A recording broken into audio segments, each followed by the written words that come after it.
ലോക്സഭാ തെരഞ്ഞെടുപ്പിന്റെ സുതാര്യത ഉറപ്പാക്കുന്നതിനായി ജില്ലയിലെ മുഴുവൻ പോളിംഗ് ബൂത്തുകളിലും വെബ്കാസ്റ്റിംഗ് സംവിധാനം ഒരുക്കിയിരുന്നു. 2798 ബൂത്തുകളിലായി 3142 ക്യാമറകളാണ് സ്ഥാപിച്ചിരുന്നത്. പ്രശ്നസാധ്യതാ ബൂത്തുകളിൽ അകത്തും പുറത്തുമായി 2 ക്യാമറയും മറ്റിടങ്ങളിൽ 1 വീതവുമാണ് സ്ഥാപിച്ചത്. ജില്ലാ പഞ്ചായത്ത് ഓഫീസിൽ സ്ഥാപിച്ച കൺട്രോൾ റൂം വഴിയായിരുന്നു നിരീക്ഷണം. 32 ലാപ്ടോപ്പുകളും 16 ടെലിവിഷനുകളുമാണ് കൺട്രോൾ റൂമിൽ ഒരുക്കിയിരുന്നത്.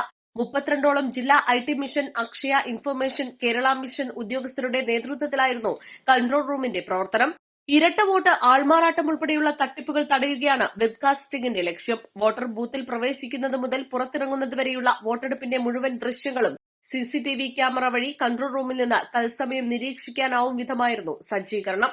കോട്ടയ്ക്കൽ 197, തവനൂർ 182, മലപ്പുറം 191, താനൂർ 188, തിരൂർ 189, പൊന്നാനി 166, വണ്ടൂർ 261, കൊണ്ടോട്ടി 177, ഏറനാട് 172, നിലമ്പൂർ 290, മഞ്ചേരി 190, പെരിന്തൽമണ്ണ 194, മങ്കട 200, വേങ്ങര 160, വള്ളിക്കുന്ന് 196, തിരൂരങ്ങാടി 189 എന്നിങ്ങനെയാണ് ക്യാമറ ഒരുക്കിയത്.